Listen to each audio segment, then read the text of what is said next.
Abraçar árvores é uma maneira de mostrar que você se preocupa com elas. 1, 2, 3, 4.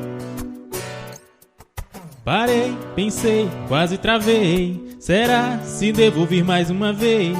Será se eu vou acertar de boa? O som do que bicho é esse? Se eu errar, Miriam, perdoa.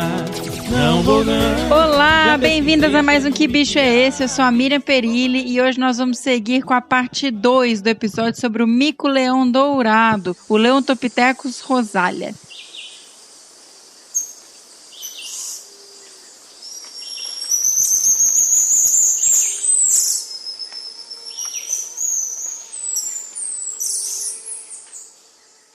Para quem não ouviu, na parte 1, nós falamos principalmente sobre biologia, ecologia e história natural desses animais tão incríveis. E agora nós vamos seguir com a participação da doutora Cecília Chieruf, trazendo um pouquinho da história da conservação do mico-leão dourado. E em seguida eu conversei com o Luiz Paulo Ferraz, que é secretário executivo da Associação Mico-leão Dourado, e vai falar mais um bocado aqui conosco sobre as iniciativas da associação que vem sendo feitas para proteger essa espécie tão emblemática. Bom, na parte da Cecília, né, gente? Lembrando que se você quiser saber mais sobre ela, volta lá no episódio 59, Heroínas da Conservação, Cecília Chieruf, ou escuta a abertura do episódio anterior, que tem lá a biografia dela. O som desse bicho toca, não faço ideia do que isso seja, mas mande um e-mail e não devolverá.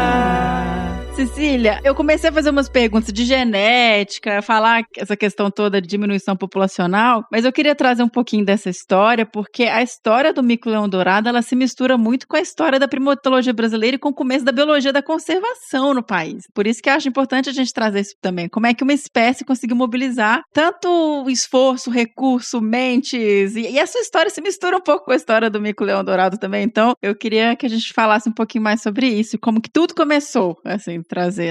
Começou, você era pequenininha ainda, tá? Você não tá também nessa história toda, não. Não, gente, não comecei com essa história, não. O Coimbra, em 69, ele estimou-se 300 micos-leões. Então, o pessoal falou, não, a gente tem que aumentar a população na natureza. E por quê? Era caça mesmo? É caça, e ele era muito visado para pet. Que nem eu disse, é um bicho muito bonito. O primeiro registro de mico-leão que existe foi na casa da Madame Pompadour, em Paris. Sério? Eu vi que ele foi descrito em 1500 e alguma coisa. Exatamente. E ela tinha um como pet. Inclusive, ele foi descrito só depois disso. Ele foi... O primeiro registro de descrição foi depois, né? Isso. Esse é o primeiro registro. Ele já, imagina, 1500, depois já era capturado para ser pet. Mas imagina que exótico, né? Ela devia olhar para aquilo e falar, que bicho é esse? Imagina que ela dava de comida pro bicho, né? Eu fico assim, imaginando o que ela devia imaginar que ela devia dar de comida pro bicho, né? E o que eles contam, que o pessoal antigo conta, é que eles não tinham essa noção de grupo, eles não tinham essa noção de família e território. Então, eles caçavam aquele tanto de mico-leão e punha tudo dentro das caixas. Que loucura. E se matavam. Então, assim, imagina a mortalidade, fora a mortalidade que é na apanha, né? Na captura. Então, eles não tinham essa noção que eles eram territoriais e eram agressivos entre si. Então, eles morriam. E você imagina, se pra gente hoje é difícil capturar um mico-leão, imagina naquela época. Eles não sei nem como eles pegavam, né? Não devia ser no oco, ou sei lá, ou no pulsar, não sei, não imagino. Mas assim, devia morrer muito e o que pegasse jogava dentro da caixa, tudo junto. E devia pegar filhote, né? Bastante. Porque... Sei. Não sobrevive, viu, gente? Essa história de que, vou ter um filhotinho de mico, não sobrevive. É muito difícil sobreviver. E morria muito por causa de caça e desmatamento também, né? Porque você imagina que a área do mico-leão está restrito bem à região dos lagos. Então era assim, era a Baixada do Rio de Janeiro, já teve mico-leão no Rio de Janeiro. Então era de Itaguaí até Campos. Então, bem a área que foi mais colonizada primeiro no Brasil e destruída primeiro no Brasil. Por causa disso, né, quase que a espécie extinguiu. Então, o Coimbra Filho, na época, ele estimou que devia ter uns 300 micos-leões e o desmatamento comendo solto, né? Aí, nessa época, fizeram um esforço para aumentar a população em cativeiro, inclusive fizeram um workshop em Washington, com a participação da doutora Deborah Kleiman, que na época já trabalhava no Zoológico de Washington, e fizeram esse convênio para criar um programa de conservação do mico-leão dourado, que era o Zoológico de Washington, o IBAMA, na época, não era IBAMA, era IBDF, na época, o IBDF na época, que hoje em dia, inclusive, quem toma conta das espécies ameaçadas é o Instituto Chico Mendes. E o WWF. Então, essas 3 instituições foram as primeiras que se juntaram e resolveram fazer esse programa. E foi nesse que você falou, que teve um Saving the Lion Marmoset, né? Que foi um evento, uma conferência, isso. Exato. Isso foi em 1972 que eu notei. Pois é. Aí que, né, teve esse esforço, a partir daí teve esse esforço, foi a própria Débora, inclusive, com os veterinários zoológicos, desenvolveu uma dieta que os micos se deram super bem com a dieta. Essa dieta, inclusive, hoje ela é exportada dos Estados Unidos para vários zoológicos. É uma ração para micos, para marmosets, né? Veio na latinha, assim, né? Super rica, super nutritiva, e a sobrevivência aumentou muito, eles reproduziram super bem e reproduziram tão bem que eles acharam, bom, vamos soltar esses micos-leões de cativeiro na natureza. Então, assim, foi um projeto pioneiro, ninguém nunca tinha feito isso, né? Então, com primata ainda por cima. Não, hoje a gente tem tanto medo, é tão polêmico, tudo que a gente vai fazer manejo de fauna é um negócio com tanto cuidado. Imagina, isso já estava sendo feito, trazendo os bichos dos cativeiros lá nos Estados Unidos. Lá nos Estados Unidos. Aí no começo, eles faziam quarentena lá, eles iam para cá. Aí no começo tinha toda aquela ideia de montar um viveiro grande dentro da mata, né? Que a primeira coisa que você pensa, eu vou soltar o bicho, ele tem que aclimatar, né? Hoje em dia, viu-se que não para mim, para evitar predador, para aprender a comer, entendeu? Nada, ele se vira. Nada. Então, inclusive, esse projeto foi coordenado pelo Benjamin Beck, né, Dr. Benjamin Beck, que aí como que, né, foi evoluindo, foi essa estratégia, como fazer os micos sobreviverem, foi muito doido. Eu fiz estágio com eles, olha que loucura, eu fiz estágio no programa de reintrodução. Então, no começo tinha muita mortalidade. Demorou quase 10 anos para o número de micos vivos reintroduzidos superar o número de micos soltos. Imagina. Então, eles tiveram que ir aprendendo. Então, o que eles viram? Primeiro, não podia ter uma população nativa, de novo. Os micos são territoriais, eles brigam, não pode. Então, se você coloca mico onde tem mico, eles vão apanhar. Quanto mais mico de cativeiro, bobinho, tadinho. Querendo fazer um amigo ali. Eles têm que sobreviver, tá? E assim, as pessoas acham que o mico de zoológico é esperto. Não, gente, eu fiz estágio lá, e eu lembro quando soltaram um grupo, eles não têm nem noção de profundidade, eles caem da árvore, eles têm que aprender a andar dentro da mata, eles têm que aprender a se direcionar. E soltava o grupo, não era um bicho sozinho? Sempre o grupo, tá? Então eles tinham que aprender tudo, então aprender a comer, então tinha os comedouros certos, etc. Então qual que foi a conclusão deles? Que esses micos tinham que sobreviver, e os filhotes desses micos eram mais espertos que eles, e os netos mais espertos ainda. Entendeu? Gente, isso tudo já está publicado, sabe? São trabalhos fantásticos. Quem tiver interesse, me procura e tal, posso até passar. E é muito legal. Eles chamaram, inclusive, de zoológico selvagem, né? Porque ele está no zoológico e está sendo mantido lá. Mas os filhotes e as gerações futuras se adaptam super fácil, porque eles já estão naquele ambiente, legal, né? Gente. Então, assim, muito legal essa Então, história, eles colocavam, né? nesses onde não tinha bicho, onde não tinha grupo. Onde não tinha bicho, e mantinha esses com comida grupos e até as próximas gerações. Hoje em dia não vem mais bicho. O programa de reintrodução não reintroduz mais bichos de zoológico. O que eles fazem hoje em dia é mudar talvez um grupo daqui para lá, mas que é o quê? Terceira, quarta, quinta geração, que já é completamente habituado, já sabe se virar sozinho na floresta. Então, acabou. E Cecília, isso é tão legal, porque isso é mais um estudo que mostra como que é a conservação, ela é erro e acerto. Se você desiste de um programa antes de insistir, de descobrir qual que foi a melhor forma. Você tem que aprender, exato.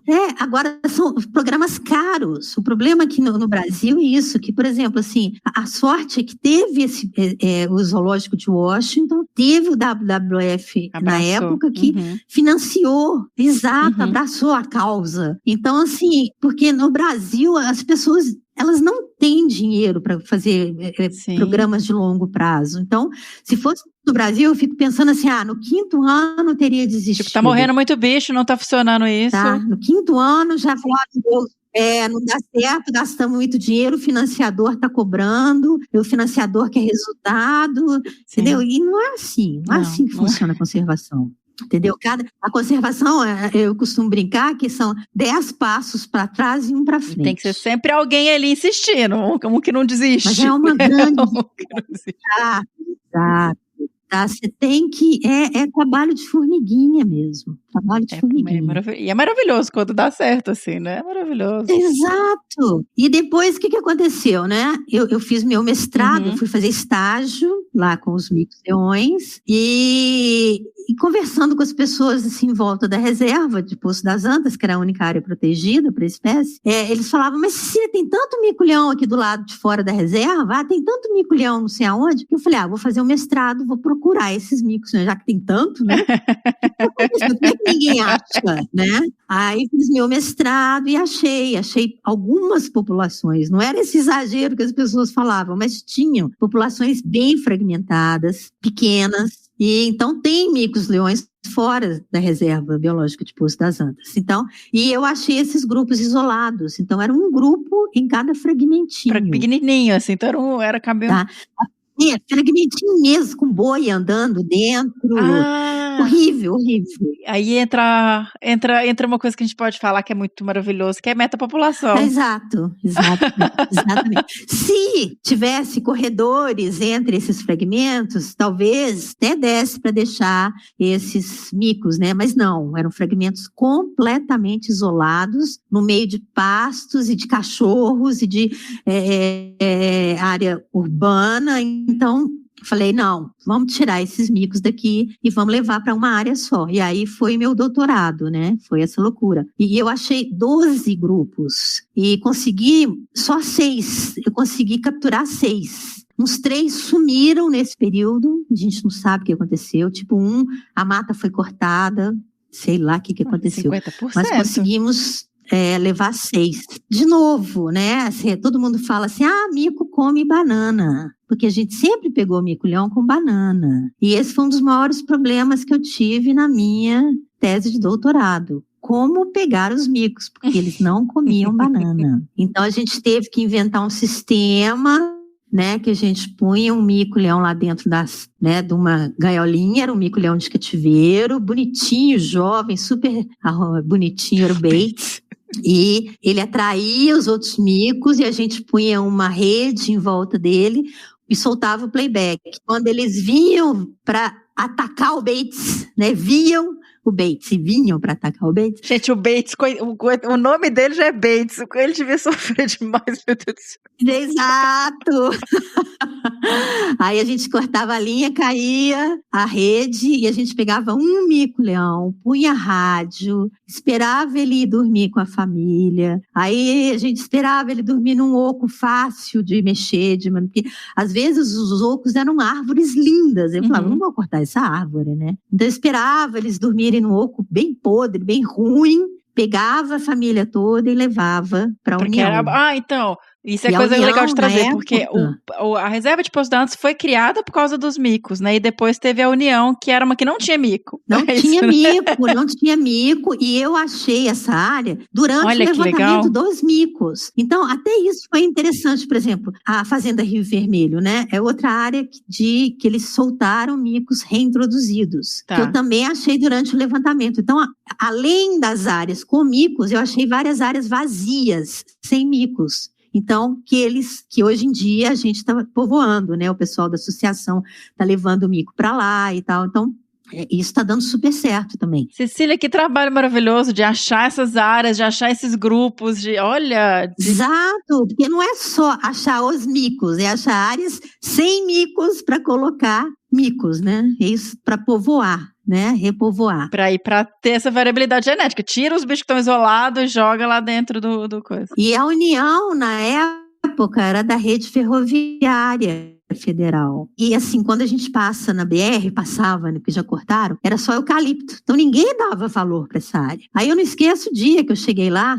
eu entrei assim na União, na Fazenda União, né, que era da rede, e o portão estava fechado. Eu falei, meu Deus, que lugar é esse? Deve ter um cachorro gigante, vai me atacar. Aí eu entrei sozinha. Eu raramente andava sozinha, era sempre estagiário, auxiliar. Mas esse dia eu falei, não, eu tenho que ir lá, porque eu tenho que pedir licença para trabalhar nessa área e tal. Porque pela imagem de satélite era uma área grande. E eu achava que era só eucalipto. Na hora que eu subi assim, o morro, que eu olhei assim, eu olhei em volta, era mata pura. Gente, foi a melhor sensação do mundo. Falei, essa área aqui é um tesouro. É um tesouro, tá? Aquela mata atlântica exuberante, assim. Eu falei, é aqui mesmo. Aí fui entrando, o portão estava fechado porque era dia de pagamento. Olha que coincidência, porque nunca ficava fechado. Aí conversei com o gerente, ele falou, claro que você pode fazer levantamento aqui. Aí rodamos a área toda, e eu, o estagiário, rodamos a área toda, soltamos playback, etc. Não tinha mico-leão.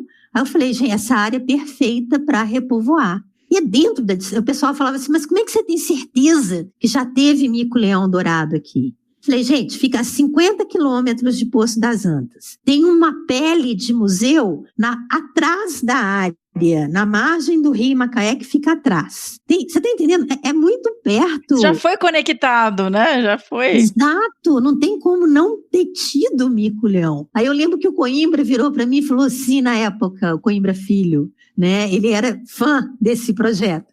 Ele virou para mim e falou assim, lá tem Guanandi? Eu virei para ele e falei assim, nossa, Coimbra tem muito, lá metade é brejo. Eu falei, perfeito para mico-leão, perfeito, pode soltar lá que vai dar super certo. Olha, gente, que legal. Não, muito bonitinho Coimbra. Cecília ficou até arrepiada, porque imagina a emoção de vocês descobrindo, né, essas coisas assim. Olha, achamos uma área, vamos conseguir pôr os bichos. Nossa, essa área foi... Miriam, a parte de baixada fica de um lado da BR-101 e a montanha vai subindo a montanha até a parte mais alta do outro lado da BR-101. Uhum. E aí, essa área de baixada... tem lugares que você pode andar com um braço aberto, as árvores gigantes.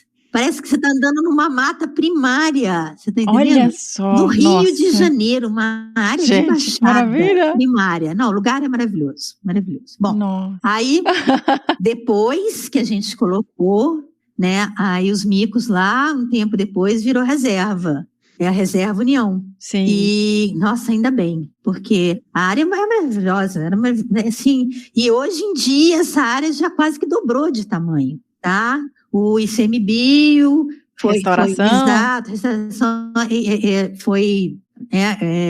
comprando, né, negociando as áreas no entorno, então a reserva hoje em dia tem quase o dobro de tamanho. E já tem mico praticamente em tudo. A gente soltou aqui 42 micos, foram 42 indivíduos. 42 indivíduos. Aí, em 10 anos, vamos colocar. O primeiro mico foi em 1994. A gente parou de monitorar em 2006. Então, você imagina, a gente sabe toda a história desses micos. Quem casou com quem saiu da onde, foi pra onde, tudo. Toda. Parece novela. A gente conversava igual novela. Pois é, dá pra fazer um livro. A família. Exato, a gente brincava, falava assim, você lembra fulano, o T1 daquele grupo tal, casou, encontrou com fulana do grupo tal, não sei o que, já formaram um grupinho novo. Ele estava tão sozinho, achou. A gente sabia a história de todo mundo. Que maravilha. E quando a gente saiu de lá, já tinha mais de 300. Então, você imagina hoje, né? E eu, em 2006, já tinha mais de 300. Isso na União? Ou isso... Na União, na Reserva União. E em 97 virou reserva. E para mim, o mais emocionante é que no decreto, tá? No decreto de criação, tá escrito que a Reserva União foi criada para proteger os micos-leões dourados. Isso é minha emoção, porque a gente que colocou eles lá, né? Sim, você que encontrou a reserva. Imagina. Então, assim, foi muito legal. E hoje em dia ela já aumentou de tamanho, né? E o mico-leão, por causa de todo esse trabalho, ele passou de criticamente, você imagina, tinham 300 indivíduos, e chegou a 3.600. Olha só com esses manejos, né, que a gente fala, com esses trabalhos todos de soltar bicho de cativeiro, de acompanhar bicho de cativeiro, cuidar de bicho de cativeiro, mais esses bichos isolados que a gente conseguiu resgatar e manter. Então, ele passou de criticamente em perigo para em perigo, né? Então, ele mudou de categoria por causa de manejo. De sucesso, né? Sucesso, de conseguir. Exato. Porque tem muitas espécies que mudam de categoria de ameaça porque você descobre uma nova população ou porque você conhece mais aquela espécie, vê que a área de distribuição dela é muito maior. No caso do mico-leão dourado, não. Foi esse trabalho para a conservação da espécie, sabe? Foi específico para isso. Isso foi muito importante, muito importante. E tem muita gente envolvida. Muita gente envolvida. Não é um trabalho, sabe, meu, não é um trabalho da doutora Débora Kleiman, não é um trabalho do Coimbra Filho, não é um trabalho de muita gente envolvida. E multidisciplinar, né? Porque você tem que ter gente de todos os grupos. Multidisciplinar.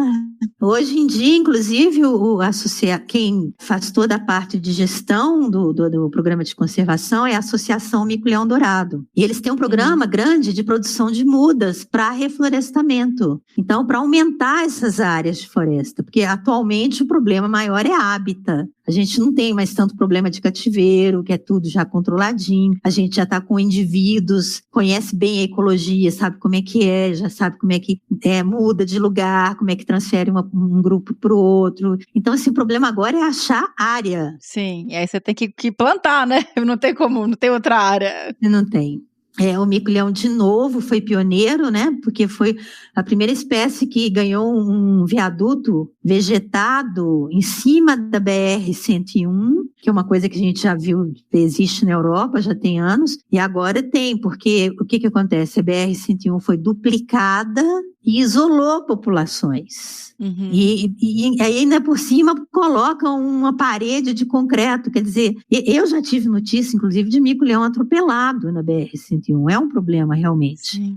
Então, além dessa ponte vegetada, o pessoal pode até ver no YouTube, eles estão usando essas pontes mesmo, normais, de primatas, e os micos estão atravessando na boa, o que é muito bom, é uma boa notícia, eles estão atravessando as pontes. É maravilhoso. Maravilhoso. Então, assim, ainda bem, né? Porque se fosse um bicho que não atravessasse ponte de jeito nenhum, ia ser um problema, né, pra gente. Então, sempre tem um problema. Aí veio a febre amarela, que matou muito mico-leão, e de novo, matou mais mico-leão em áreas que tinha mais ocupação humana. Eu fico falando com o povo, quem passa febre amarela é a pessoa para o macaco, não é o macaco para a pessoa. Não, é o contrário. Para mim é o contrário, sabe? O pessoal fica, porque o macaco está transmitindo febre. Não, é a gente que está matando os macacos, sabe? De febre amarela, tá doido? Também, exato. Não é assim não, eles morrem muito mais rápido.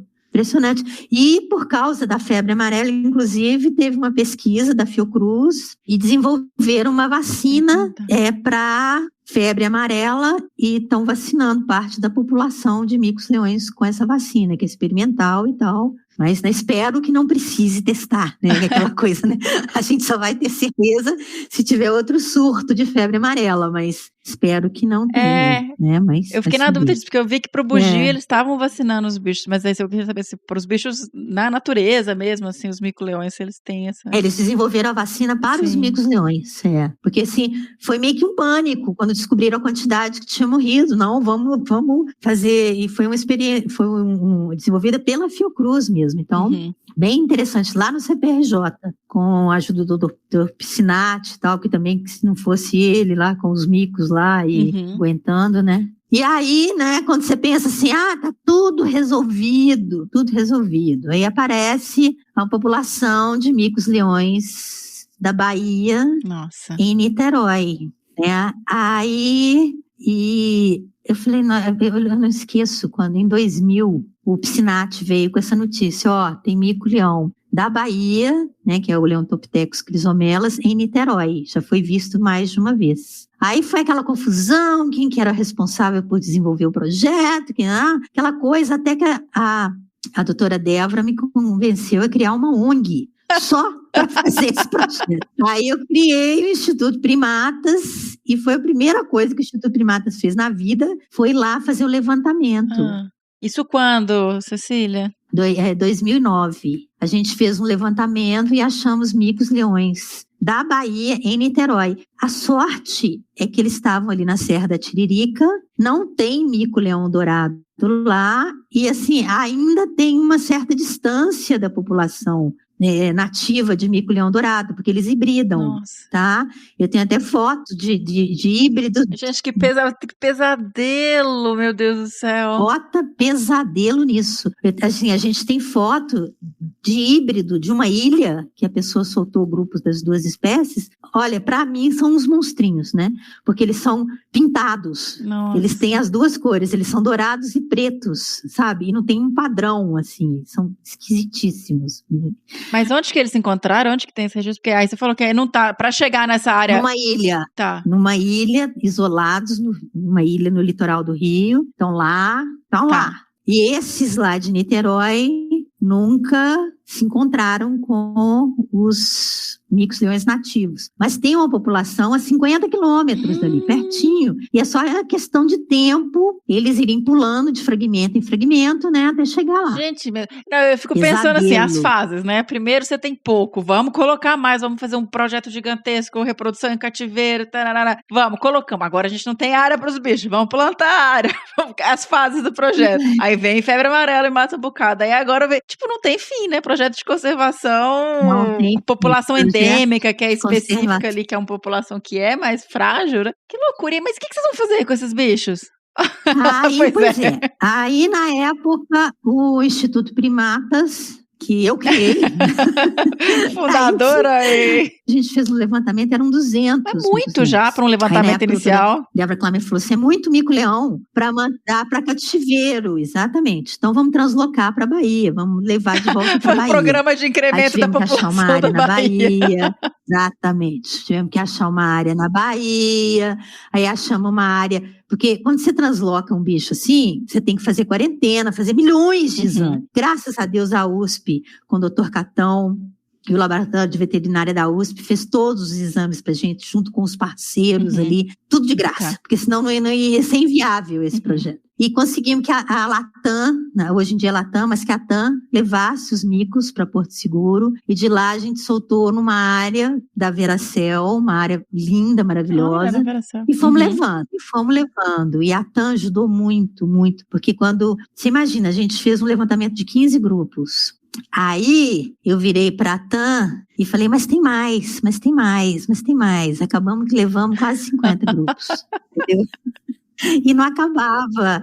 Aí a TAM foi vendida, a Latam falou que não ia mais ajudar na época, e a área lá também ficou lotada, né? Assim, a gente não queria. Mas cabe esse tanto de grupo lá na coisa? Na Veracel, eles têm várias áreas que eles tomam conta por causa de certificação. Não é na área deles principal, lá perto do Pau-Brasil, aquela região ali?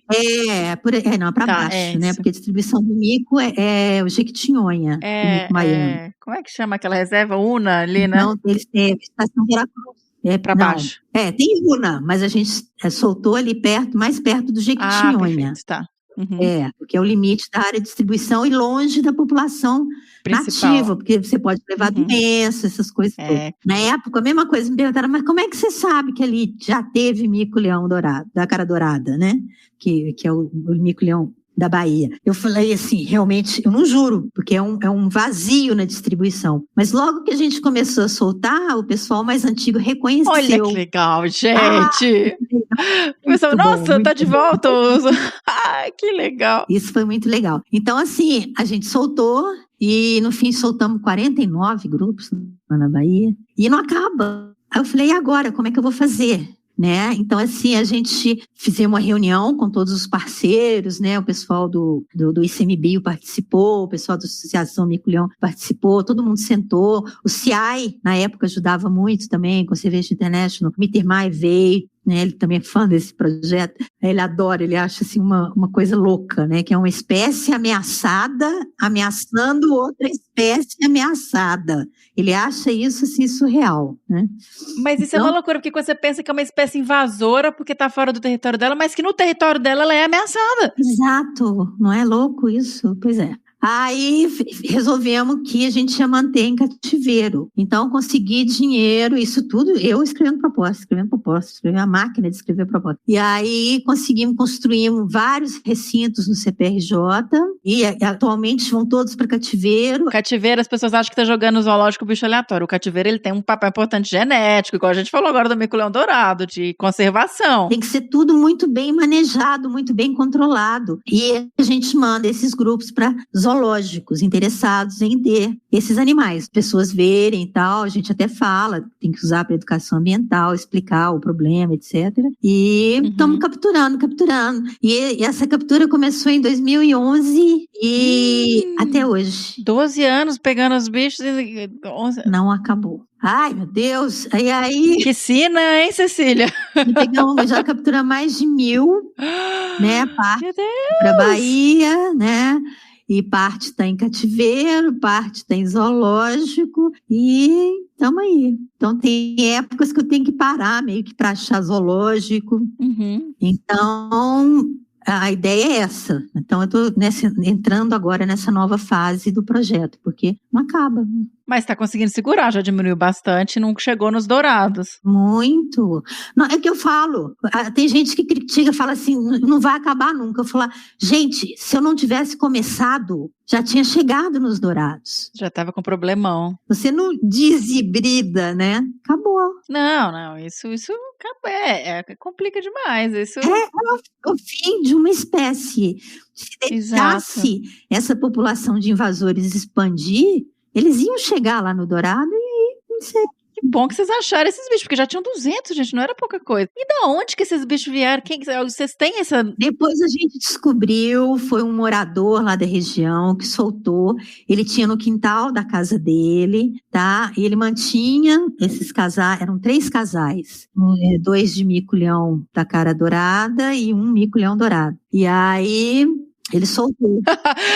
Tem um programa gigante pra tentar restabelecer os bichos. Vai um cara lá, solta 3 casais e consegue 200 indivíduos. É impressionante. Parece que veio tudo de um casal só. Entendeu? A gente fez isso no trabalho genético. Porque na época que eu fiquei sabendo disso, tinha o risco, inclusive, de ser híbrido, né? Já que tinha um dourado. Mas não, Então, não são híbridos, são micos saudáveis, são lindos, micos lindos. E impressionante que eles vieram de tão poucos e não tem nenhum sinal de consanguinidade. Que loucura. Loucura, né? Loucura. Esses bichos são... Mas aí ele deixou os bichos pro mato e pronto. Deixou, e eles foram reproduzindo. E é engraçado que eu fiz modelagem com Vortex e deu certinho. Sabe, no ano que eu fiz o levantamento tinha 200. Depois de não sei quantos anos tinha tanto. Eu falei, ai, gente, que legal você poder ver isso, né? Laboratório, né? Um laboratório vivo, né? Sim, que loucura. Então eu continuo nessa luta. Hoje em dia, o INEA é parceirão nosso, que é o Instituto Estadual do Ambiente do Rio de Janeiro, porque esses micos invasores estão dentro de um parque estadual, tá? Então, assim, é inclusive interesse do INEA que a gente tire essa espécie invasora. Então, hoje em dia eles são parceirões nossos. O Tiago, que é o biólogo que trabalha lá com a gente no Rio, trabalha com eles, ajuda eles lá como guarda-parque, inclusive, e eles têm ajudado muito o Tiago.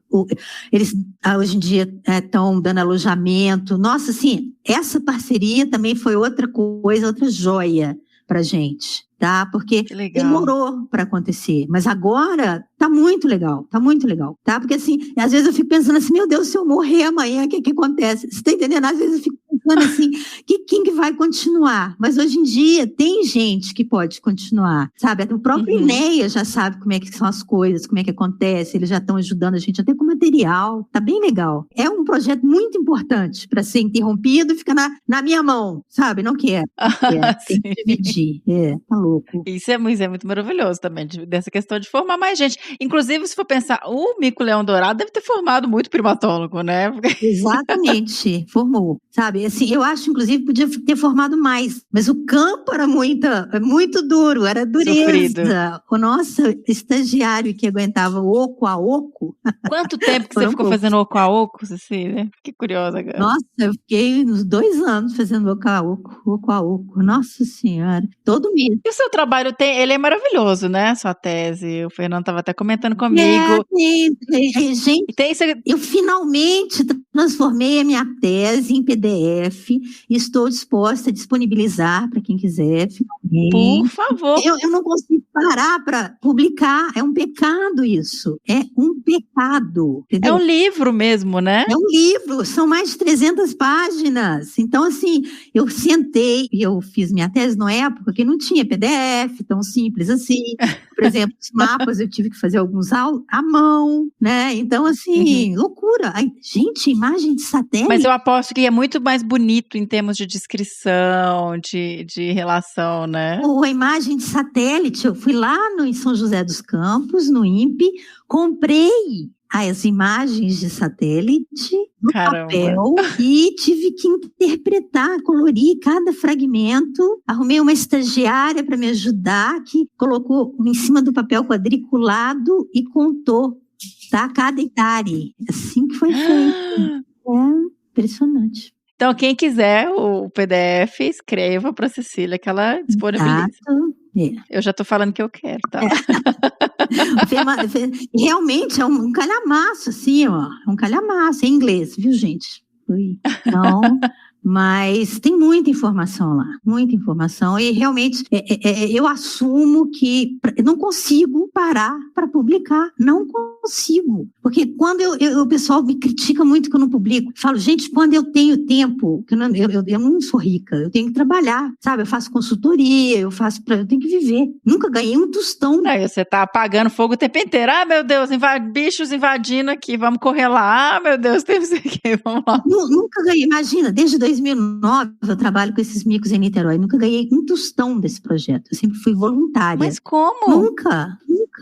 Nem bolsa. Cecília! Então eu tenho que trabalhar e manter o projeto escrevendo proposta. Aí o pessoal critica, não, você não publica. Eu falo, gente, quando eu tenho tempo de sentar e escrever, é para escrever proposta para conseguir dinheiro, entendeu? Então, que loucura. É loucura, eu sei que é uma loucura, mas... Não, mas é que dedicação aí que, né? Não, mas gente, como assim? Alguém tem que pagar, Cecília. Você tá maluco? Não, eu tava fazendo as contas, eu já cheguei nos 2 milhões. Esse projeto já custou 2 milhões.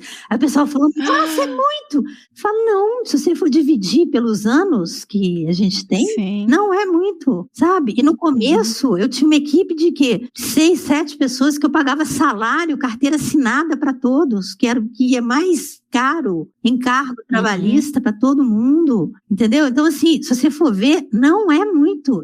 Eu sou de graça, o alojamento é de graça lá na Tiririca, na Serra da Tiririca, né, onde estão esses invasores, entendeu? A USP, né, o laboratório de anatomia comparada, de patologia comparada da USP, fez os exames de graça, então a TAM transportou de graça. Você tá entendendo? Se eu fosse ainda pagar isso, tá ferrada. Tá ferrada. Não, para esse tempo, que isso, não é muito de jeito nenhum. Eu não ligo, não. Sabe, dá certo. Muito, acho que o Mico-Leão tá muito melhor, sabe? Realmente não arrependo de nada. Ai, Cecília, assim, olha, tem um episódio só trazendo a trajetória da Cecília, que eu vou lembrar e vou colocar aqui para quem quiser conhecer um pouco mais. Eu tô, assim, maravilhada aqui, um pouco brava aqui no final, falou, como assim você tem que estar recebendo para isso tudo que você tá fazendo? Mas encantadíssima. E que episódio delicioso. Que bom que é conversar com você. As ordens. Amei. E espero que as pessoas tenham entendido todo esse trabalho com o mico-leão. Foi Sim. importantíssimo, muito importante. Não, e para a moçada nova entender toda essa dedicação, todo o processo de construção de um projeto de longo prazo, de conservação, conhecer um pouco mais da biologia do bicho, que também é fascinante. 34, 35 anos trabalhando com os bichos que você tem, muito 34 anos trabalhando. Tem algum momento, assim, você deve ter um monte, mas um momento muito marcante, assim, dessa trajetória, ou de contato com os bichos, ou essa, igual você contou que você achou, lá, entrou e viu, putz, essa área aqui de mata. Quando eu vi a união, aquilo foi emocionante. Foi emocionante. Teve vários momentos. Por exemplo, assim, quando a gente conseguiu capturar o primeiro grupo usando aquele mico de atrativo, tá? Porque você imagina, eu consegui o dinheiro, eu tinha uma equipe e não conseguia capturar os micos. Tá? Eu entrei em paranoia total. E aí, a gente pegou um grupo. Eu falei assim, eu vou desistir do projeto. Nesse meio tempo, a gente pegou um grupo com a armadilha. Então, e translocamos esse grupo. E aí, não tinha como voltar atrás. Você tá entendendo? Porque tinha um grupo translocado, mas nenhum outro caía.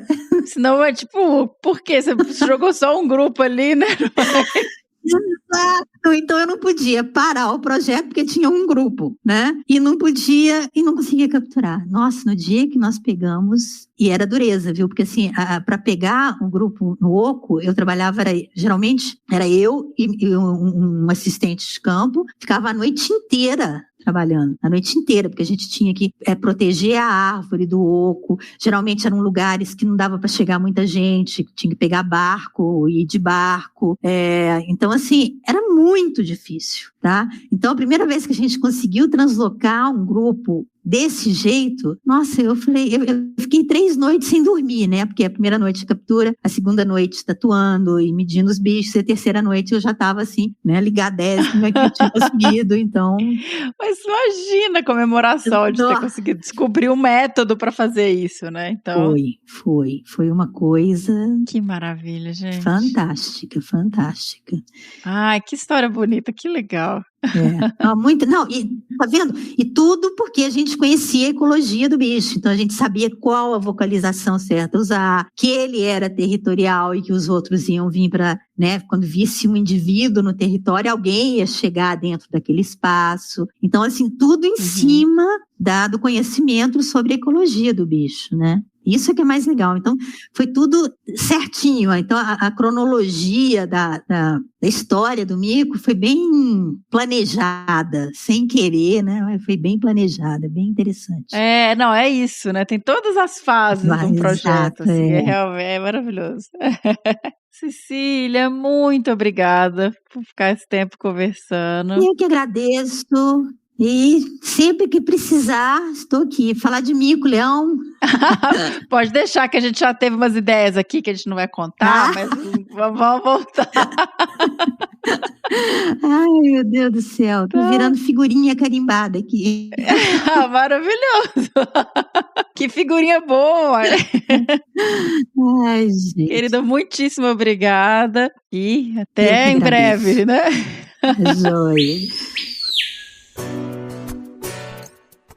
Parei, pensei, quase travei. Será se devo vir mais uma vez? E agora, depois dessa conversa maravilhosa, a gente teve outra conversa incrível com o Luiz Paulo Ferraz. Ele que é geógrafo brasileiro, formado pela Universidade de São Paulo. Iniciou sua carreira na Secretaria de Cultura de São Paulo, no órgão responsável pela conservação do patrimônio cultural paulista, trabalhando pelas áreas naturais tombadas e especialmente a Serra do Mar em São Paulo. Ele foi assistente técnico e atuou por 3 anos para a Reserva da Biosfera do Arquipélago de Bijagós, na Guiné-Bissau, pela União Internacional para a Conservação da Natureza, né, a UICN. Foi assessor da Secretaria de Estado do Meio Ambiente em São Paulo, consultor da Comissão Mundial de Barragens na Cidade do Cabo e coordenador do programa Mata Atlântica no WWF Brasil e do programa de florestas da UICN para a América do Sul, em Quito. Desde 2011, ele é secretário executivo da Associação Mico-Leão Dourado, em Silva Jardim, no Rio de Janeiro, e lidera a execução do Programa de Conservação da Espécie. Para quem não conhece, pessoal, a Associação Mico-Leão-Dourado, ela tem caráter científico, social e educacional, e sua missão é promover a conservação da Mata Atlântica na Baixada Costeira do estado do Rio de Janeiro e toda a sua fauna característica, em particular o mico-leão-dourado. Com isso, a AMLD, que é a Associação Mico-Leão-Dourado, contribui também para assegurar a qualidade de vida de toda a população da região. Vamos escutar um pouquinho então sobre essa importante iniciativa? Isso seja, mas mande um e-mail e não devolverá.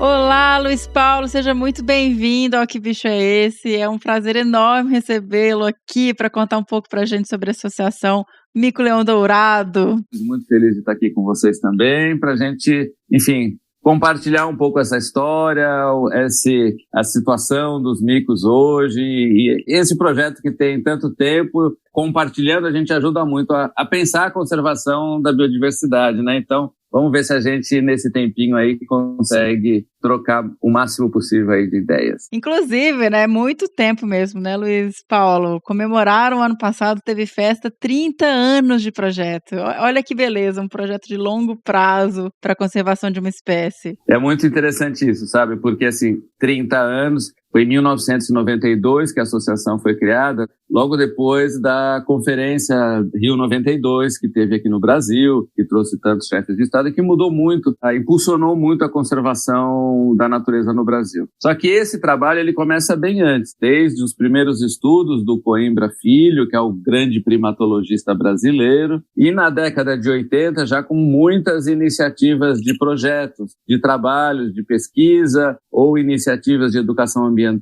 e mesmo um trabalho super importante de reintrodução de micos na floresta, começou em 84, vindos de zoológicos do mundo inteiro. É um trabalho também muito conhecido, principalmente lá fora. Então, assim, tudo isso que vinha acontecendo, sentiu-se a necessidade de ter uma organização que pudesse coordenar esses esforços, captar recursos, envolver pessoas, montar parcerias. E para isso foi criada a Associação Mico-Leão-Dourado em 92. Lembrando que na década de 70, início da década de 80, a gente tinha assim, uma situação muito difícil para a espécie. A estimativa era de cerca de 200 animais na natureza apenas. E com todo esse esforço até hoje a estimativa é de cerca de 2.500 micos na natureza. Mesmo com todo este longo tempo, a gente teve muitas conquistas, muitas vitórias nessa luta, mas os desafios ainda continuam. Nós estamos falando de uma espécie que ela é endêmica, ou seja, ela só ocorre aqui no interior do estado do Rio de Janeiro, nas regiões de florestas de baixada, e é uma área muito limitada. Mesmo assim, a gente tem, depois de tanto tempo, novos desafios que aparecem, novas preocupações. Nós estamos num contexto muito próximo de áreas urbanas, de áreas importantes para o Brasil, para o desenvolvimento, e essa espécie é uma sobrevivente assim, de todos esses processos. E a associação vem ajudando e trabalhando hoje não só com o mico-leão-dourado, mas o mico-leão-dourado como uma bandeira para a conservação da Mata Atlântica, para o engajamento das pessoas para proteger a natureza, enfim. Esse tem sido o nosso trabalho aí nos últimos anos. É maravilhoso, gente. Se entrar no site, tem uma linha do tempo, tanto com a formação e o tempo de estudo do mico-leão, e também com essa mudança de status, né, de 200 indivíduos para 2.500. Então, olha a importância de um projeto de longo prazo, porque conseguiu realmente dar esse incremento populacional para uma espécie, mas ao mesmo tempo ainda tem lidado com muitos desafios, né? E aí eu queria um pouco trazer isso, quais que são as ações hoje da associação. Gravando com a Cecília, ela trouxe um pouco também da história, da todo esse manejo de metapopulação que foi feito, com os zoológicos internacionais, e eu queria saber se esse tipo de manejo de população ainda é feito hoje em dia, ou hoje com uma população um pouco mais estabelecida, elas estão se caminhando um pouco mais assim, com conexão, tentando fazer que isso aconteça de forma natural, né? Sem esse manejo ex-situ que a gente fala, com um suporte de associações e zoológicos. Duas coisas diferentes. Primeiro que essa questão dos zoológicos, não só ela foi muito importante, como a população de cativeiro dos zoológicos, ela continua fazendo parte até hoje do nosso programa de conservação. Por quê? Porque a gente sabe que, em caso de uma catástrofe, de um problema mais sério com a espécie, de uma doença. Nós temos esta população de reserva, que a gente pode considerar assim, e que a gente sabe que esse esforço foi com muito sucesso e que, se necessário, podemos fazer de novo. Então, não se faz reintrodução de animais de zoológico desde o ano 2000, há mais de 20 anos, mas existe um manejo da população de cativeiro, ou seja, tem uma pessoa hoje, parceira nossa do zoológico de Atlanta, que ela tem o controle genético aí da população de cativeiro e ajuda a coordenar o deslocamento de animais entre zoológicos. Isso é muito legal porque mantém a diversidade genética e acaba com o comércio envolvendo os zoológicos, trocam entre eles e isso reduziu bastante também a pressão que o tráfico internacional, que foi um dos grandes problemas do mico para a espécie. Agora, hoje, aqui no terreno, na nossa região, nós ainda fazemos muito manejo em termos de o que a gente chama de, não é uma reintrodução, mas a translocação. Então, muitas vezes a gente tem um fragmento de floresta que a gente começa a ter muitos animais num território muito pequeno. Por que é tão importante e necessário, às vezes, fazer essa translocação? Tirar de um fragmento e levar para o outro. Porque os micos, eles não atravessam áreas de pastagem, que são a maioria aqui no nosso território, né? Então, eles se sentem protegidos dentro da floresta, eles se sentem protegidos no interior da copa das árvores. Eles até atravessam áreas pequeninas pelo chão, mas eles precisam das árvores para circular em grandes distâncias.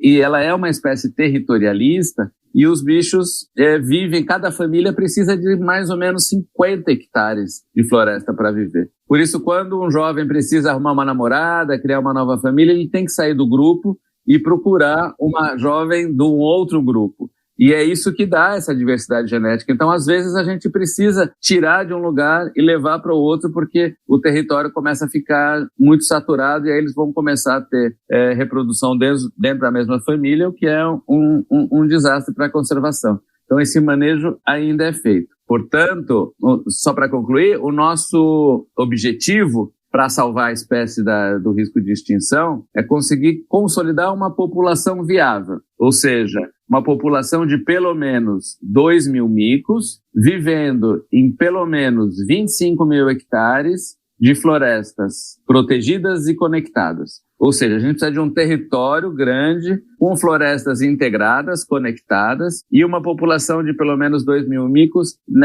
neste bloco de floresta. A gente tem hoje mais de 2.000, 2.500 é a estimativa, só que com a fragmentação do território, a gente não tem um único bloco de florestas que tenha esta população e essa... A gente tem mais de 25.000 hectares na área toda, mas a gente não tem uma população ainda que a gente possa dizer que ela é geneticamente viável.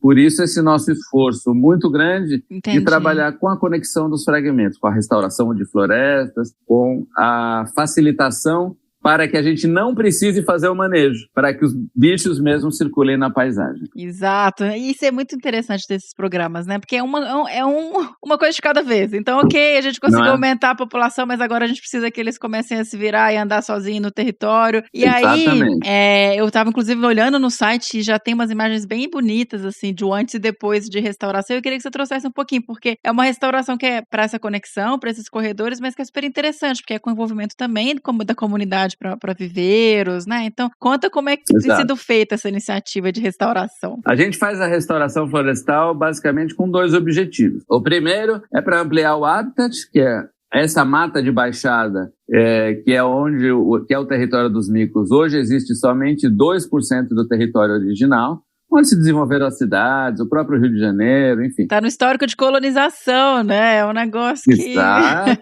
Todos os processos econômicos, o café, a cana-de-açúcar, tudo isso contribuiu para desmatar a nossa floresta nesse território. Então, hoje a gente tem uma área com um território dominado por pastagens. Nós estamos também entre o Rio de Janeiro e a cidade de Macaé, que é a cidade base aqui de toda a exploração do petróleo na Bacia de Campos, o pré-sal e tudo mais. Então, as infraestruturas que dão apoio a essa indústria e também toda a conexão com o Nordeste que a BR-101 faz. Ou seja, é uma estrada, é um território estratégico para o Brasil. Nós estamos a a 100 quilômetros da cidade do Rio de Janeiro, nós somos vizinhos da segunda metrópole brasileira, então tudo acontece aqui, né? As rodovias, oleodutos que a Petrobras envia para a refinaria, gasoduto, tudo isso atravessa o nosso território. Em cima de um oleoduto não pode ter floresta para que as raízes não interfiram nos dutos. Então, tudo isso faz dessa paisagem uma paisagem muito difícil para trabalhar com conservação. Então,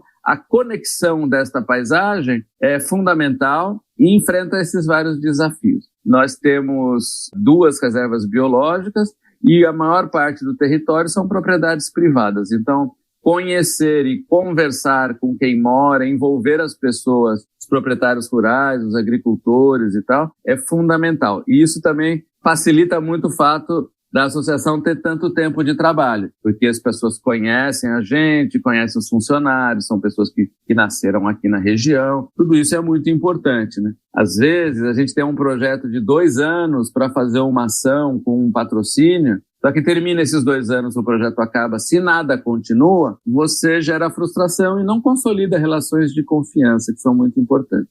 E para a restauração, então, a gente desenvolveu aí 5 viveiros de mudas nativas com agricultores da região. Então, a associação apoiou a construção das estruturas e a capacitação dos viveiristas, e eles são nossos parceiros hoje para a produção das mudas para os projetos de restauração. E hoje nós compramos as mudas deles, são totalmente independentes, eles vendem mudas para outros interessados também. E a gente desenvolve aí captação de recursos para projetos de restauração florestal também, especialmente para tentar viabilizar essas conexões mais importantes e tudo mais, né? Então, a restauração adquiriu uma importância grande para nós, em algumas situações até diferentes, como aquela que a gente comenta muito recentemente, que é a transposição da rodovia BR-101 por um viaduto com floresta em cima, que é um processo também muito interessante para quem quiser conhecer essa história e esse trabalho. Acho que é o primeiro, né, viaduto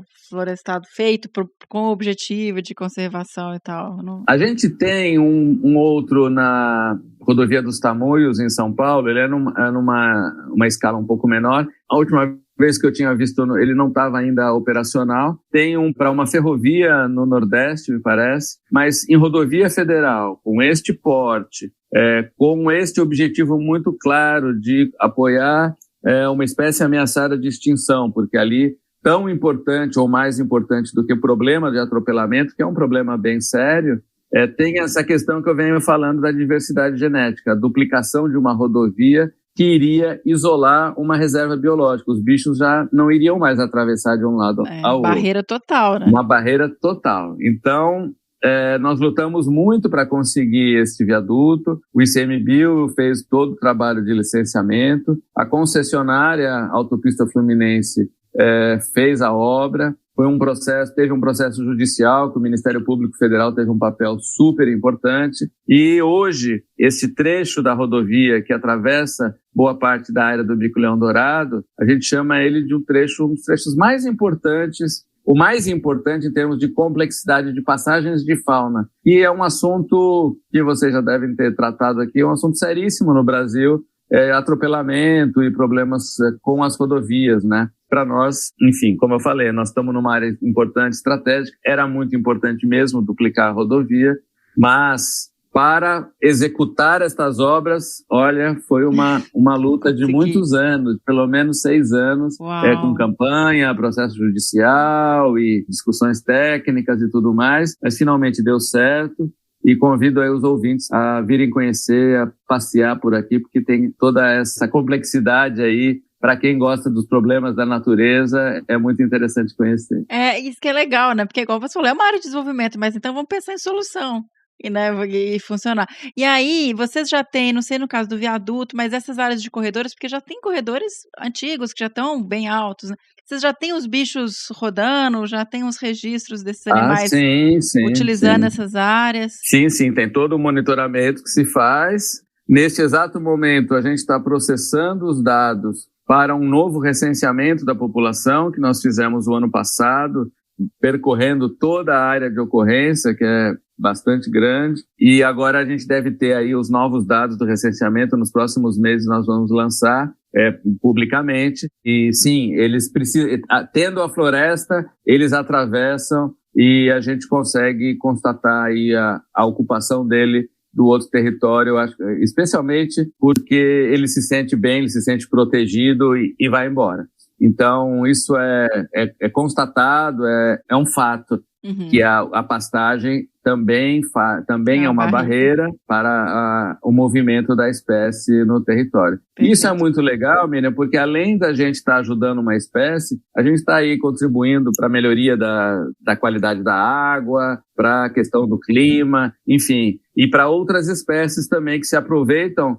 Aí que a gente vem com essa ideia da espécie bandeira, né, que é tão falado por aí. Então, motivado pelo mico-leão-dourado, que tem um programa de conservação claro, que tem os cientistas que estão lá há tantos anos conhecendo e estudando a espécie, e isso gera ação de campo de verdade. Perfeito. Envolvimento das pessoas, dos agricultores, dos moradores, e traz resultado que beneficia todo mundo. Claro que o mundo não é cor-de-rosa, a gente tem dificuldades, a gente tem gente que não se interessa, tem gente que oferece a sua propriedade para fazer um corredor, tem gente que não quer nem conversa. A vida é assim.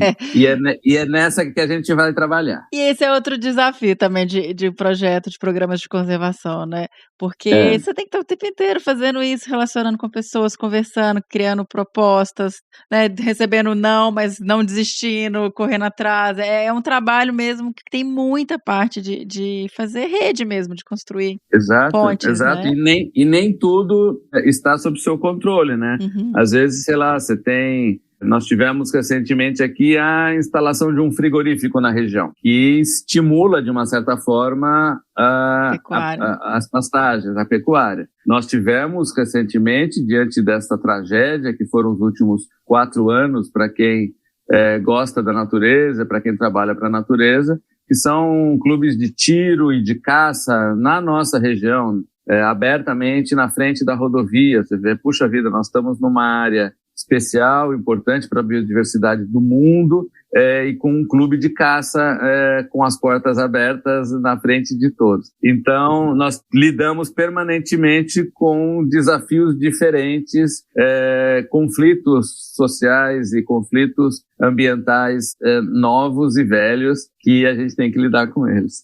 E eu vi também uns vídeos dos micos atravessando umas pontes. A gente chama de passagem copa a copa. Essas passagens aéreas. É quase como uma passarela de pedestre, ligando um lado ao outro da rodovia. Perfeito. Isso foi feito porque ali não dava para pôr uma corda. Ele até atravessa uma corda, mas como é uma rodovia de trânsito muito intenso, caminhões e ônibus, o vento levaria esse bichinho de 60 gramas longe. Então a estrutura teve que ser sólida para proteger o bicho, para ele poder atravessar com segurança. E as imagens mostram que eles usam, isso é muito legal. Muitas vezes, nas discussões, a gente foi até ironizado. Quem é que vai ensinar os bichos depois a atravessar e tal? E o viaduto ainda não. O viaduto está em processo de crescimento das árvores, os micos ainda não estão atravessando. Mas quem tiver curiosidade de entrar na nossa página do Facebook ou no YouTube da Associação Mico-Leão-Dourado, fazendo aqui a nossa propaganda, claro, vai encontrar lá imagens das nossas câmeras que nós colocamos com vários bichos que já estão atravessando. A gente tem imagem de tamanduá, tatu, cachorro do mato, são vários bichos, paca, que as câmeras já flagraram em pouco tempo, utilizando a estrutura do viaduto. Então, assim, é possível, é isso que a gente quer mostrar, né? Não precisa tirar sarro, não precisa desconfiar de que são ações de cientistas lunáticos, porque não, são ações reais, comuns no mundo inteiro. E o Brasil, que é o país com a maior biodiversidade, ainda está engatinhando nesse trabalho de criar estruturas para a travessia de fauna. Perfeito. E né? Não, é fantástico. Eu vi os vídeos, né? Uma graça ver os bichos passando. É muito legal. E aí, falando em cientistas, né? Eu vi que tem um trabalho belíssimo também com relação à febre amarela e à vacinação, porque isso foi uma tragédia também para os bichos, né? A febre amarela. Exato. Olha, foi a maior tragédia desta história do programa de conservação, porque em 2017 nós tivemos esse surto, que não foi só aqui no Rio de Janeiro, mas em muitos territórios da Mata Atlântica, Minas Gerais, Paraná, São Paulo, uma onda de febre amarela silvestre que atacou, foi a maior tragédia dos primatas da Mata Atlântica. Então nós tivemos populações inteiras de vários primatas. Os bugios, por exemplo, foram muito afetados, muito frágeis, e populações inteiras foram perdidas. No caso do mico-leão-dourado, demorou um pouco para a gente ter a primeira vítima. Nós fomos monitorando, até porque é muito difícil encontrar um mico morto recentemente e que a gente pudesse pegar ele e levar para um laboratório para constatar se é mesmo febre amarela. Quando nós conseguimos, foi mesmo uma sinalização vermelha aí muito, muito difícil para todos nós. Os nossos levantamentos constataram que em 2 anos foi perdido 32% da população de micos aqui na bacia do Rio São João, no interior do Rio de Janeiro. Isso é muito grave, ou seja, se em 2 anos nós perdemos 32%, o risco de perder tudo era muito grande. Foi aí que iniciou, nós temos a sorte grande de ter no nosso território, e como sócio da Mico-Leão, membro do nosso conselho, um cientista, Dr. Marcos Freire, que é da Fiocruz, especialista, um dos maiores especialistas em febre amarela no Brasil, e é proprietário rural ainda, tem mico-leão na fazenda dele em Silva Jardim. E ele, junto com o professor Carlos Ruisca, daqui da Universidade Norte Fluminense, com o Centro de Primatologia, com o CPB, que é o Centro de Primatas do ICMBio, esse conjunto de organizações ajudaram a desenvolver a vacina para os micos, que foi testada no Centro de Primatologia. É uma dose pequenina da vacina que é dada para a gente. Uhum. Foram testados, resultados muito bons, e até hoje a associação continua vacinando. Então a gente captura os animais na floresta, leva para o laboratório, já aqui na nossa sede nova, que nós temos aí um laboratório para o trabalho que é feito com a população silvestre, e é aplicada a dose da vacina e eles retornam ao seu lugar de origem.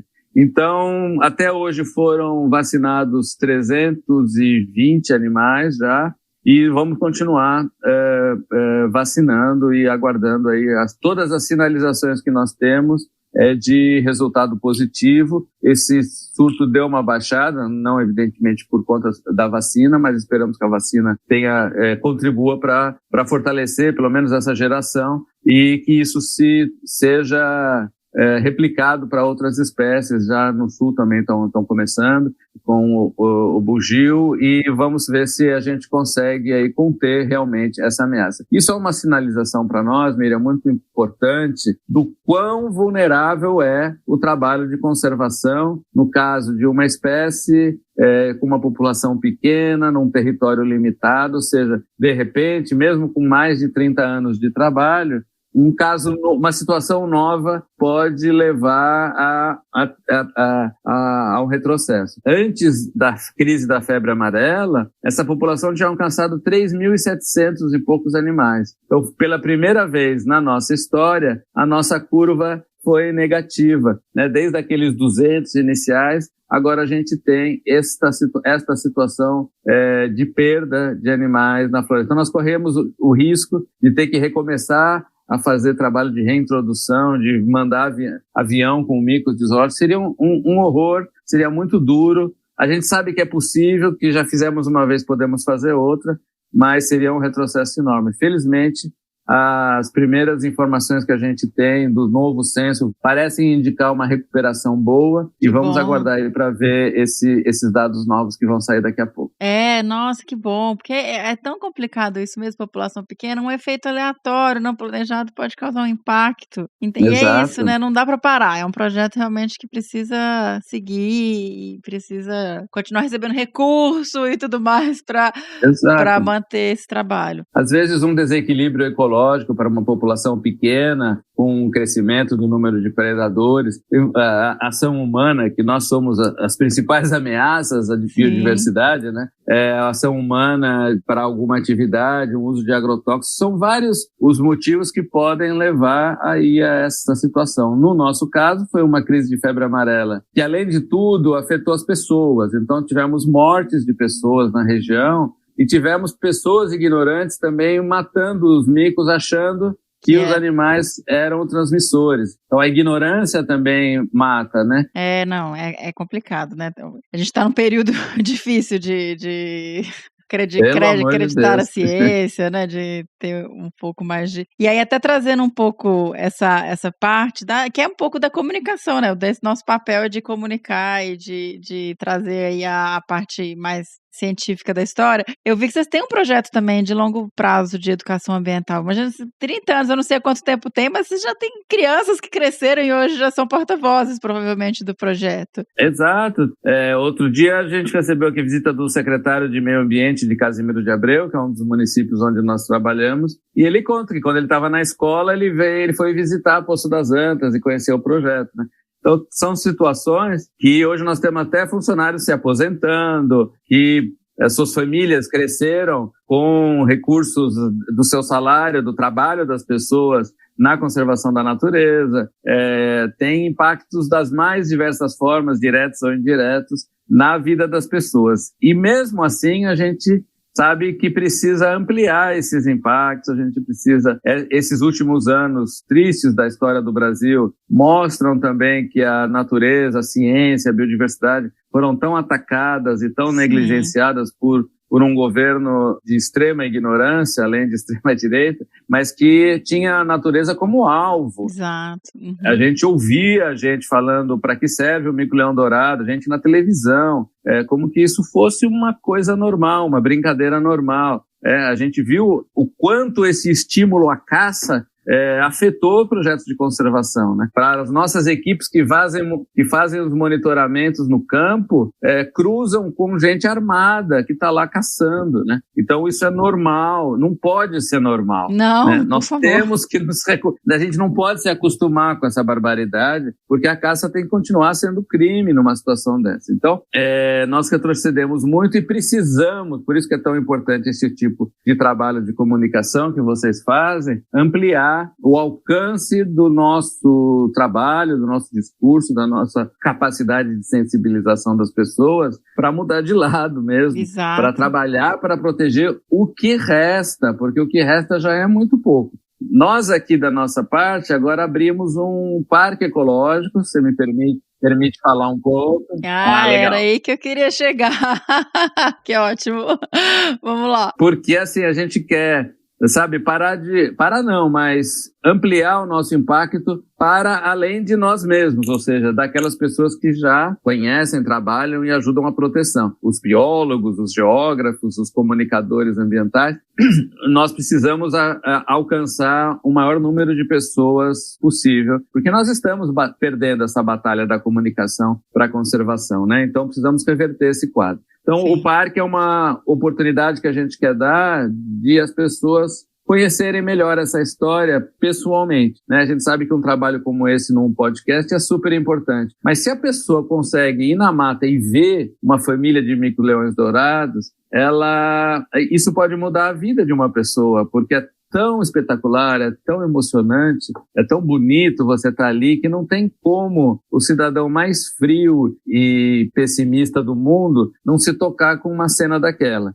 né? Então, a gente quer ampliar essas possibilidades, evidentemente com todos os cuidados, com todas as precauções necessárias para não causar nenhum tipo de dano aos animais e à biodiversidade. Então, o parque tem 2 tipos de visita. Você pode marcar uma visita para ir ver os micos, que é uma visita especial porque são no máximo 20 pessoas, em dias específicos da semana e tal, e para visitar um parque. E no parque, a pessoa pode fazer uma trilha, conhecer as ações que a gente faz para conservação. Então, ele sobe numa torre lá de cima, ele vê uma área que era pasto e hoje ela foi totalmente reflorestada. ele vê o viaduto vegetado para entender isso que a gente quer falar de conectar a paisagem, ele visita uma agrofloresta para ver que dá para produzir e proteger as árvores ao mesmo tempo, dá para produzir com menos ou sem agrotóxicos.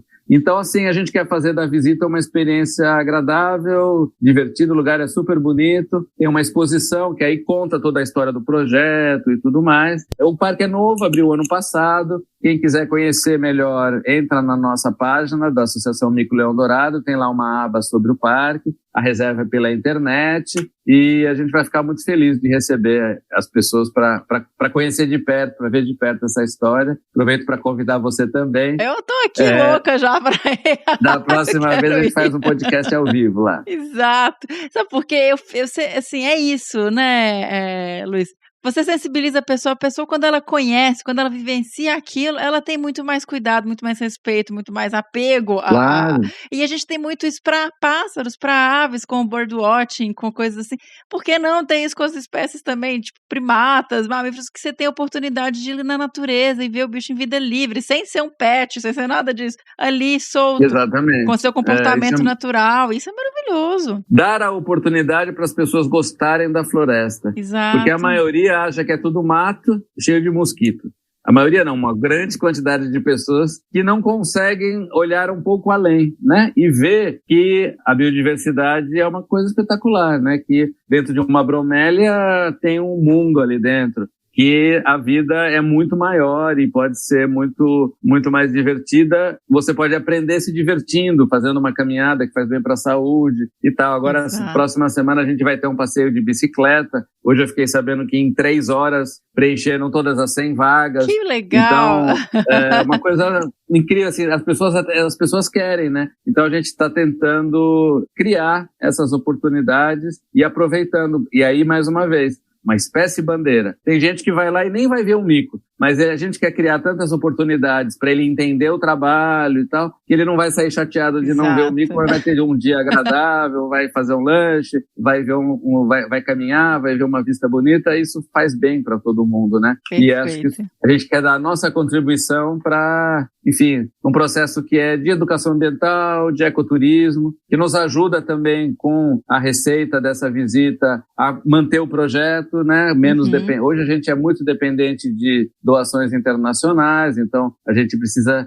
não só o Mico Leão Dourado precisa sobreviver, como a Associação Mico Leão Dourado também. Luiz Paulo, eu só tenho a agradecer por você compartilhar essa história com a gente, tantas ações tão importantes, fiquei tão animada, eu tô louca para ir conhecer o parque, vou dar um jeito de ir, e eu queria, eu não sei como é que funciona hoje a associação, mas a gente tem muitos estudantes que nos escutam, então, como é que é? Tem oportunidades de participação, de estágio, de envolvimento, pesquisa? Sim, a gente tem um programa de estágio. Pretendemos abrir em pouco tempo o trabalho voluntariado, assim que o parque começar a ter um volume maior de visitantes para nos ajudar na operação. A gente espera também poder contar com apoio também de voluntários, de guias que estejam em fase de treinamento e tudo mais. As pesquisas a gente faz principalmente articulado com as universidades. Nós somos uma instituição de apoio à pesquisa, embora não sejamos uma instituição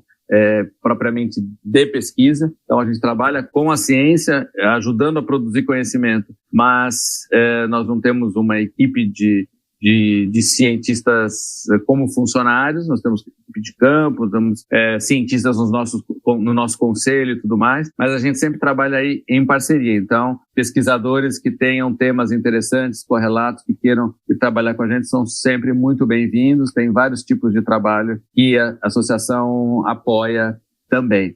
Então, mas o mais importante é a pessoa primeiro conhecer, se motivar, ver que é aquilo que ela quer, que ela tem vontade, que ela quer dar o sanguinho dela um pouquinho para ajudar na conservação, e a gente estudar como pode ser feito aí alguma forma de colaboração, de parceria, enfim. Ah, maravilhoso, que bom. Muitíssimo obrigada. A gente vai colocar todos os links para o site, Instagram, mídias sociais no post, para quem quiser acompanhar um pouco mais. Maravilha. Super obrigado, Miriam. É um prazer enorme estar aqui com vocês e com os ouvintes do podcast.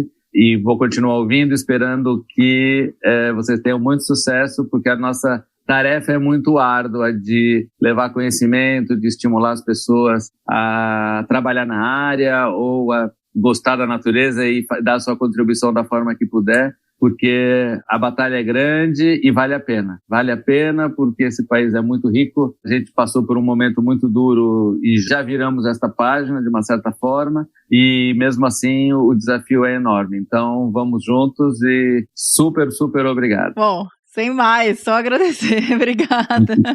Imagina, obrigado a você. Ai, maravilhoso. Parei, pensei, quase travei. Será se devo vir mais uma vez? Será se eu vou acertar de boa? O som do Que Bicho é Esse? Se eu errar, Miriam, perdoa. E esse foi o Que Bicho é Esse? Sobre o mico-leão dourado, um episódio super especial em 2 partes. Espero que vocês tenham gostado. E agora é hora de ouvir o bicho do próximo episódio. Toca aí, senhora!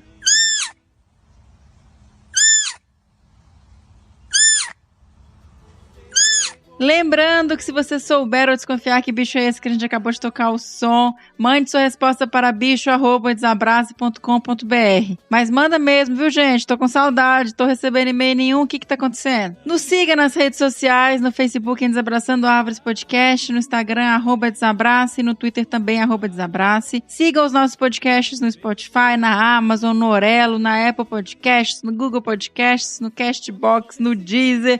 Estamos aí em praticamente todos os agregadores de podcast, escolha o seu favorito. E caso você queira e possa nos apoiar, vocês podem doar a partir de R$1 pela plataforma do Apoia-se em www.apoia.se/desabrace, ou, no caso de doações pontuais, elas podem ser feitas pelo PicPay em @desabrace. Lembrando que quando você vira apoiador, você entra pro grupo especial do WhatsApp, né? Só com apoiadores, é um grupo muito bacana, bem mediado, com muita gente interessante, muito conteúdo. Então é uma oportunidade realmente excelente, caso você possa nos apoiar e ter esse privilégio de participar desse grupo aí, que é maravilhoso. Então é isso, obrigada pela audiência e até o próximo Que Bicho é Esse? Enquanto o som desse bicho toca, não faço ideia do que isso seja, mas mande um